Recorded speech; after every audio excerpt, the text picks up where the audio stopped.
Good afternoon. Thank you, thank you, thank you. Thank you. Good afternoon. Bonjour, Canada.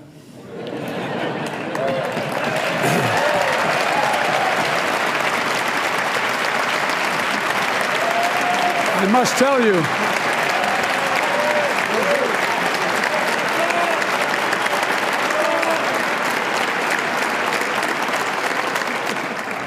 I took 4 years of French in school.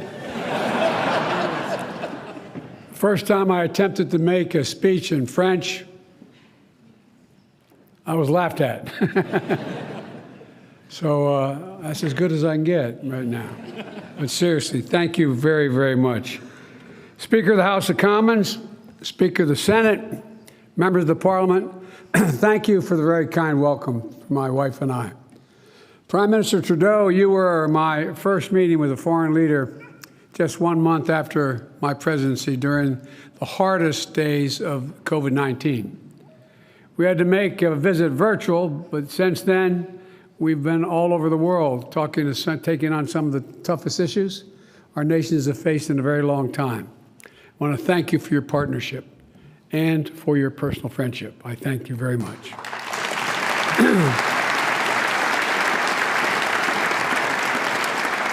Jill and I are grateful for the hospitality that you and Sophie have shown us.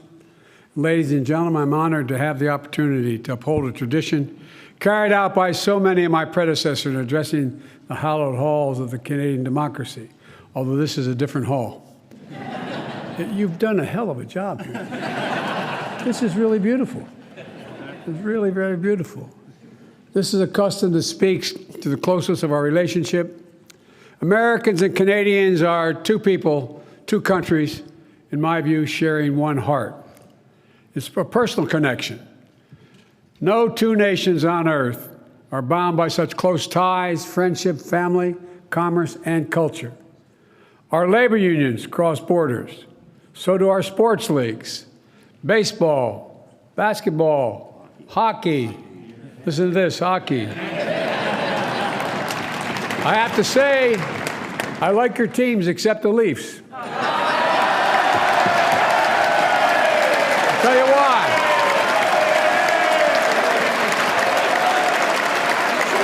I'll tell you why.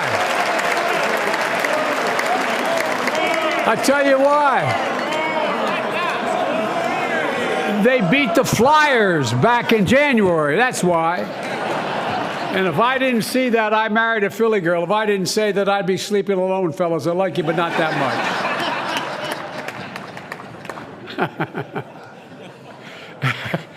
much. It can be easy to take a partnership between Canada and the United States as a given. But when you stop and think about it, it's really a wonder. 5,552-mile-long border, more than 8,800 kilometers, defined by peaceful commerce, trading relationships that measure more than $2.5 billion a day. Every day, hundreds of thousands of people cross the borders going in north and south to work or just to visit, knowing they'll find a warm welcome on the other side of the border. Americans love Canadians, and that's not hyperbole. It's a data-driven fact. Earlier this week, the Gallup poll did a new poll showing American opinions on different countries in the world. This is a fact. Canada ranked at the very top.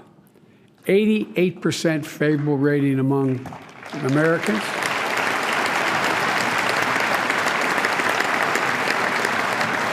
Up from 87 the year before. I take credit for that at one point. I suspect every politician in this room would do a hell of a lot to get those kind of numbers. But there's a reason for it.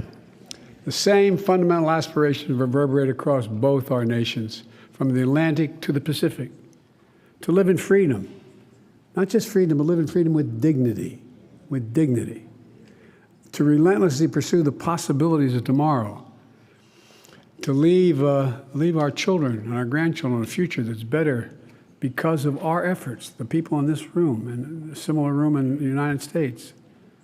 President Kennedy said, and when he spoke here in 1961, and I quote, he said, "Ours is the unity of equal and independent nations, co-tenants of the same continent, heirs of the same legacy, and fully sovereign associates in the same historic endeavor, to preserve freedom for ourselves and for all who wish it, for all who wish it."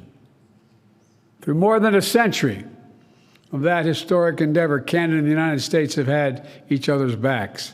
In war and in peace, we have been the stronghold of liberty, safeguard for the fundamental freedoms that give us our lives, literally give our lives meaning.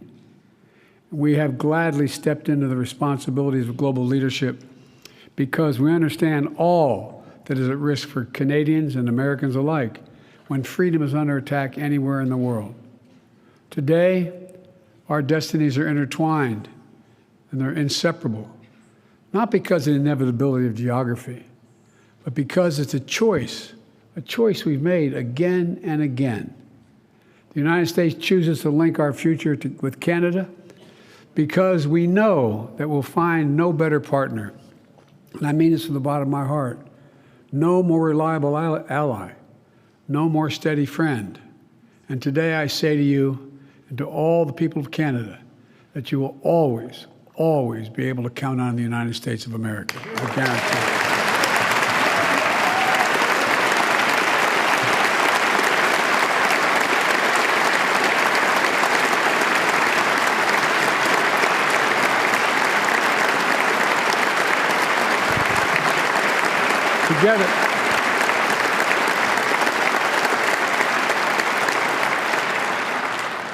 Together, we have built a partnership that is an incredible advantage to both our nations. That doesn't mean we never disagree, as any two countries will do from time to time. But when we disagree, we solve our differences in friendship and in goodwill because we both understand our interests are fundamentally aligned.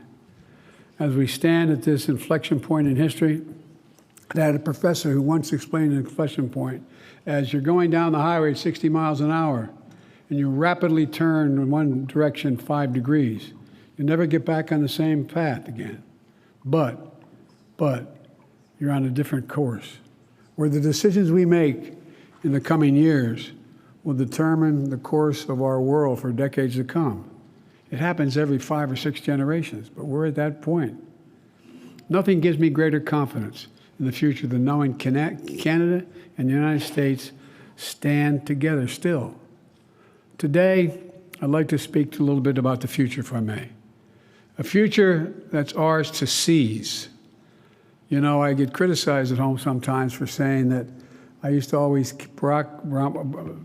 Obama used to always kid me because I'd always say to him in our private meetings, a country's never more optimistic than its president or its leaders. Well, I have never been more optimistic in my life about the prospects. I really mean this from the bottom of my heart. We are so well positioned. The future built around our shared responsibilities, prosperity, security, shared values. First, it's a future built on shared prosperity, where Canada and the United States continue to anchor the most competitive, prosperous, and resilient economic region in the world. That's a fact. That's just a fact.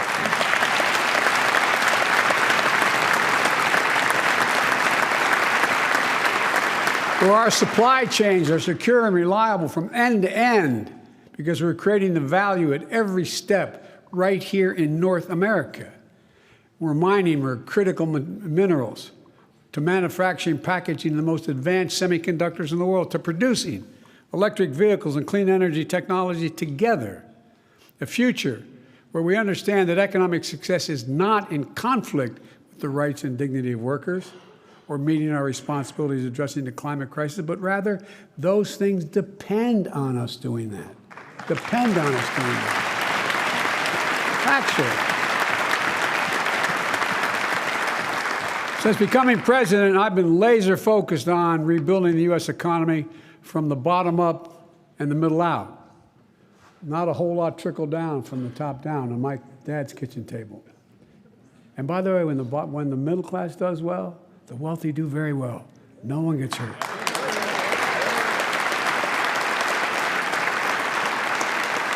The United States made historic, and to the chagrin of some of our critics in the press, bipartisan investments in infrastructure, innovation that are already bringing together and delivering concrete benefits to the American people. And we, as we implement these legislative achievements, there are enormous opportunities for Canada and the United States to work even closer together to create good-paying jobs in both our countries. The Inflation Reduction Act, which I admit wasn't bipartisan, but nonetheless, all of a sudden I'm finding we have more adherence, represents the single largest commitment in tackling climate in our history. As a matter of fact, the single largest investment in all of human history. And it's going to spur clean energy investments all over the world. And explicitly includes tax credits for electric vehicles assembled in Canada, recognizing there's a simple reason.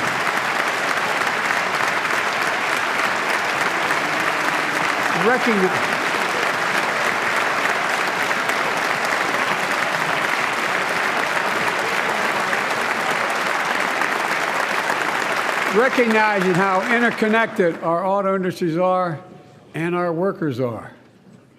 I am the most pro-union president America's ever had. No. And I speak to a hell of a lot of Canadian union members. Look, this is a model for future cooperation, with both our nations investing at home to increase the strength of our industrial bases, making sure the products manufactured in North America are not only manufactured, but they're the best in the world. You know, we're going to amplify our shared commitment, climate action, while growing our economies. If I could just stop for just a second and say, you know, when I announced for president, I was always known as one of those kind of green Democrats, and Republicans used to be the same in my place. Well, guess what? I didn't announce my environmental plan, and I was getting beat up. Why is Biden all of a sudden changing? Well, the reason is I brought all the unions together. I brought them into the White House, not a joke, because they all said we're going to lose our jobs. And I pointed out, guess what? Every single solitary initiative required to deal with the environment creates union jobs, creates thousands of jobs.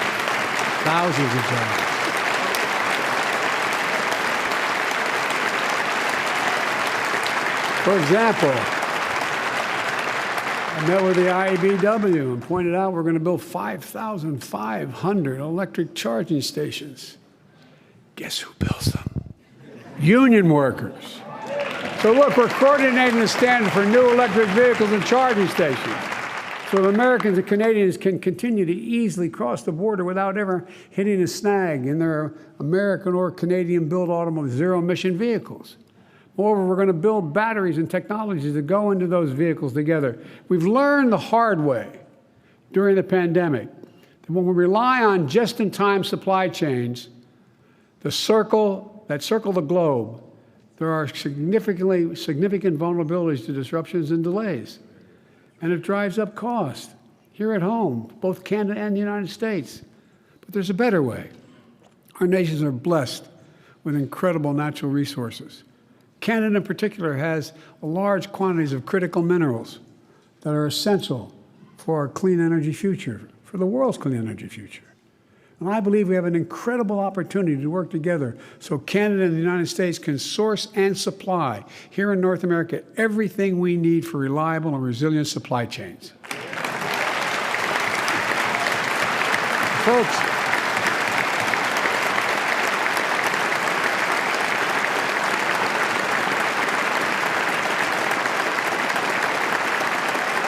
Folks, to help make our critical mineral supply chains the envy of the world, the United States is making funding available under the Defense Production Act to incentivize American and Canadian companies to responsibly mine and process critical minerals needed for electric vehicles and stationary storage batteries.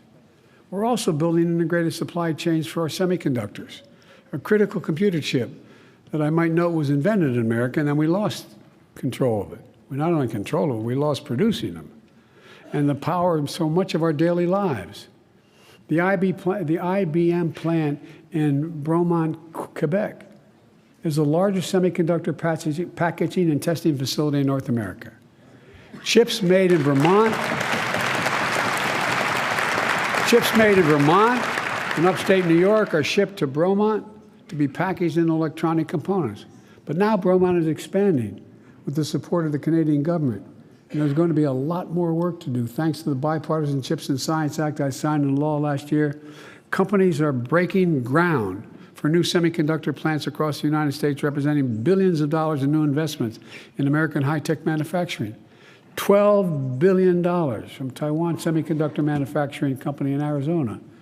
$20 billion in counting for Intel in Ohio. $100 billion in New York, the single largest investment of its kind ever in the world. And chips began to roll off these new production lines in America. A lot of them are going to be coming to Canada to be packaged. And that's a lot of jobs, good paying jobs. And today I'm also making available through the Defense Production Act $50 million to incentivize more U.S. and Canadian companies to invest in packaging semiconductors and printed circuit boards. Look, that brings me to a second pillar of our future. Because of our shared prosperity is deeply connected to our shared security. In the past years have proven that Canada and the United States are not insulated from the challenges that impact the rest of the world. The world needs Canada and the United States working together with our partners around the world to rally strong and effective global action. Nowhere is that more obvious than in our united response to Russia's brutal aggression against Ukraine. We've stood together. To defend sovereignty, to defend democracy, to defend freedom for ourselves and all who wish it. As I told President Zelensky, who I visited with in Kyiv last month, people all over the world are with the brave people of Ukraine. And you have to ask yourself, aren't you amazed of the personal bravery they're showing? It's incredible. It's incredible. Folks, I know there's a large Ukrainian diaspora here in Canada, not just the lovely lady we were all introduced to a moment ago, who feel the same way.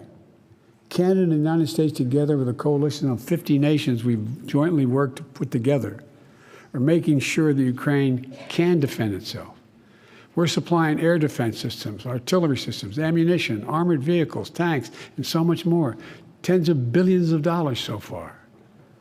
Together with our G7 partners, we're imposing significant cost on Russia as well, denying Russia critical inputs to its war machine.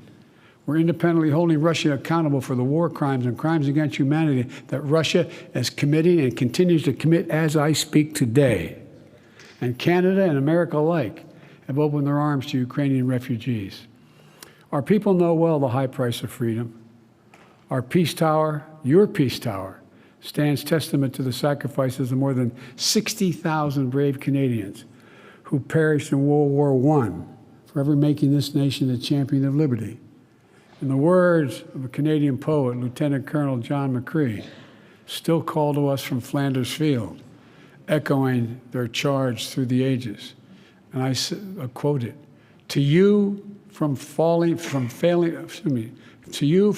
hands, we throw the torch to you to hold it high. So today, let's once more affirm that we're going to keep that torch of liberty burning brightly and support the Ukrainian people. We will not waver.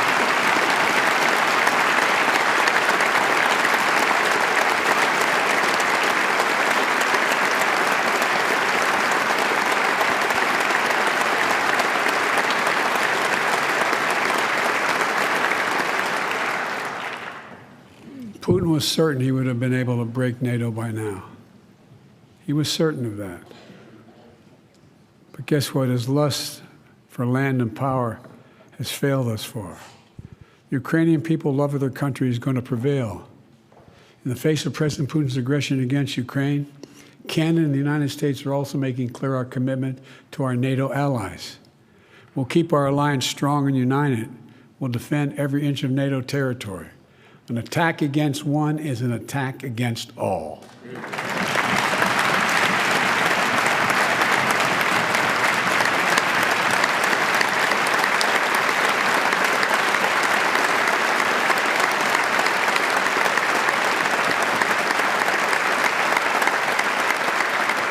as we look forward to the 75th anniversary of NATO next year, Canada and the United States share a responsibility and a commitment to make sure NATO can deter any threat, defend against any aggression from anyone. That's the bedrock of the security of both our nations. Canada and the United States are not only partners in transatlantic security, we are Pacific nations as well.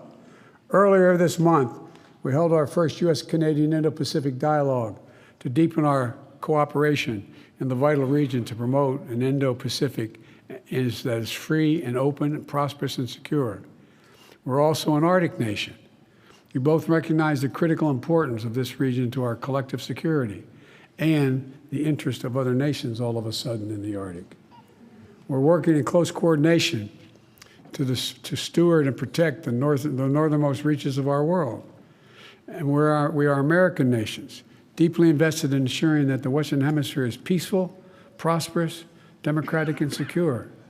And that starts with our commitment to defending our people and our own sovereign territory. NORAD is the only binational military command in the world. NORAD is the only binational military command in the world. Yet another way in which our partnership is exceptional. It is an incredible symbol of the faith we have in one another and the trust we place in each other's capabilities. Soon, NORAD will have a new next-generation over-the-horizon radars to enhance our early warning capacity, upgraded undersea surveillance systems, modernized infrastructure that is necessary to host the most advanced aircraft. And I'm looking forward to continuing to work in close partnership with Canada as we deliver on these needs so that our people can continue to rest soundly, knowing NORAD is in the watch. Folks,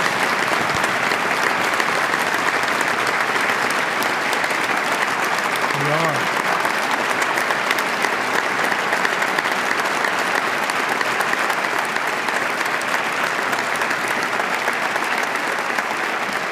We're also coordinating closely to take on the human security challenges throughout the region. We're working in partnership with the people of Haiti to try to find ways to provide security, humanitarian assistance, and to help strengthen Haiti's stability. We're tackling the scourge of synthetic drugs that are devastating Canada and American communities, particularly our young people. Fentanyl is a killer. And almost everyone knows someone who has been affected by this, lost a child or lost a friend. Canada and the United States are working closely with our partner Mexico to attack this problem at every stage, from the precursor chemicals shipped from overseas, to the powders, to the pills, to the traffickers, moving into all of our countries. And we all know synthetic opioid epidemic has its roots around the globe, not just here. So today we're announcing a commitment to build a new global coalition of like-minded countries led by Canada and the United States to tackle this crisis. This is about public health. It's about public health.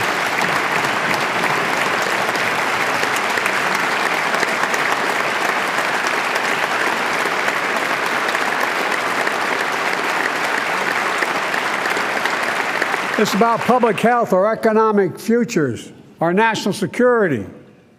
We're also working together to address the record levels of migration in the hemisphere. The Los Angeles Declaration on Migration and Protection, which the United States and Canada signed last June along with 19 other nations, represents an integrated new approach to the migration challenge, which is real. One that unites humane policies that both secure borders and support people. In the United States, we're expanding legal pathways for migration to seek safety and on a humanitarian basis, while discouraging unlawful migration that feeds exploitation and human trafficking. So today, I applaud China for stepping up, I applaud Canada. You can tell what I'm thinking about China. I won't get into that yet. I applaud Canada for stepping up with similar programs, opening new legal pathways for 1,500 migrants to come to Canada from countries in the Western Hemisphere. At the same time, the United States and Canada will work together to discourage unlawful border crossings and fully implement the updated Safe Third Country Agreement.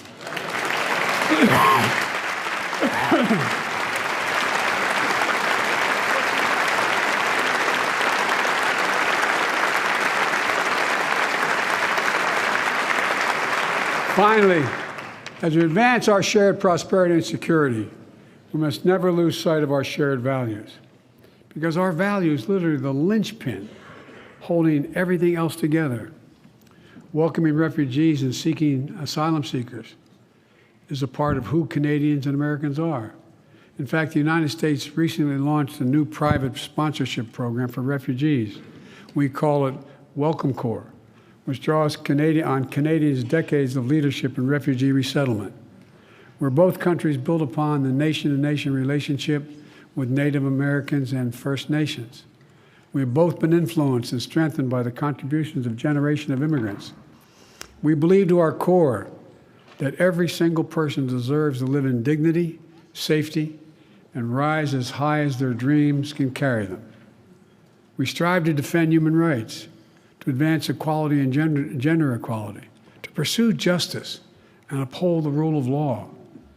I want to note the outstanding work Canada has done to build a coalition of nearly 70 countries endorsing the Declaration Against Arbitrary Detention and State-to-State Relations.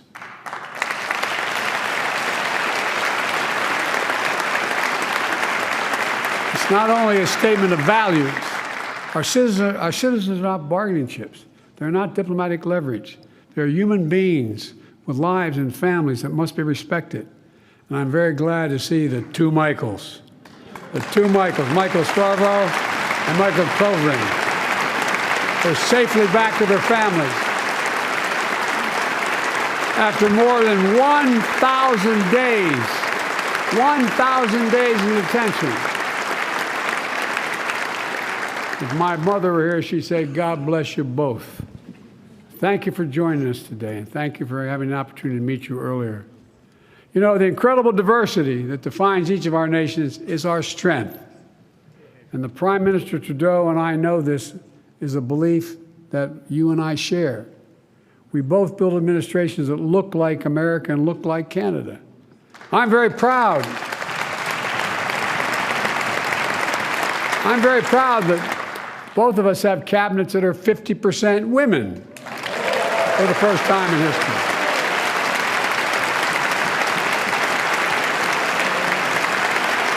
Even if you don't agree, guys, I'd stand up.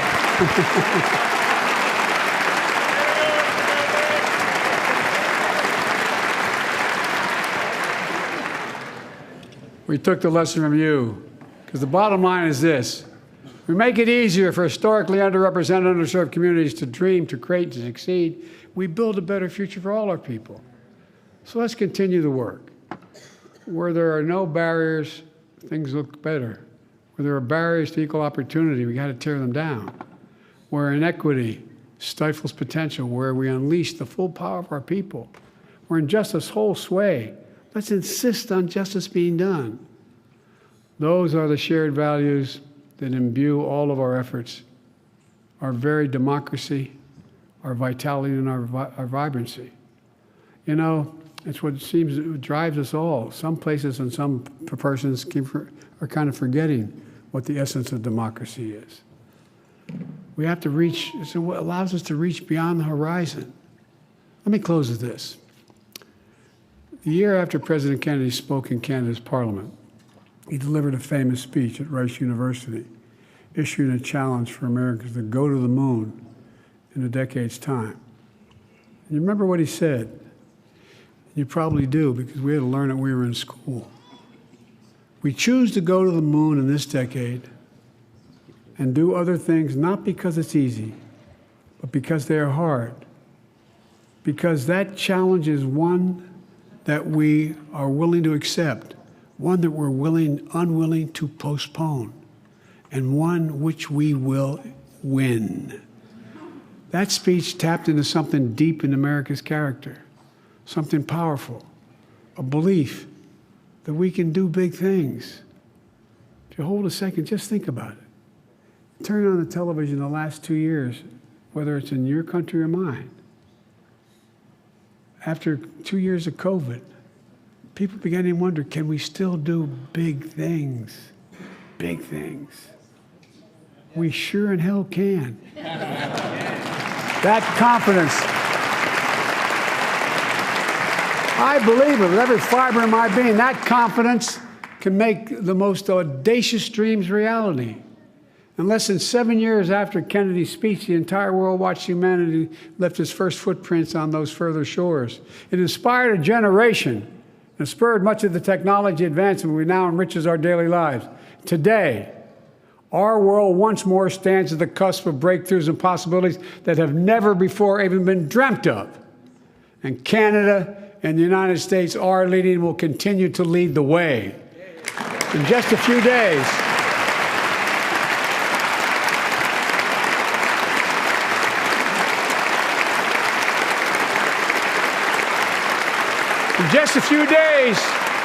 NASA is going to announce an international team of astronauts who will crew the Artemis II mission, the first human voyage to the moon since Apollo mission ended more than 50 years ago.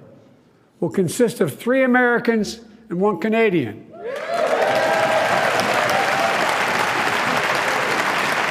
We choose to return to the moon together. Together we return to the moon. And from there, we look forward to Mars and to the limitless possibilities that lie beyond. And here on Earth, our children who watch that flight are going to learn the names of those new pioneers. They'll be the ones who carry us into the future we hope to build. The Artemis generation. Ladies and gentlemen, we're living in an age of possibilities. Xi Jinping asked me in the Tibetan Plateau, could I define America? And I could have said the same thing if he asked about Canada. I said, yes, one word, and I mean it, one word, possibilities. Nothing is beyond our capacity. We can do anything. We have to never forget. We must never doubt our capacity. Canada and the United States can do big things. We stand together, do them together, rise together. We're going to write the future together, I promise you. God bless you all, and may God protect our troops. Thank you, thank you, thank you.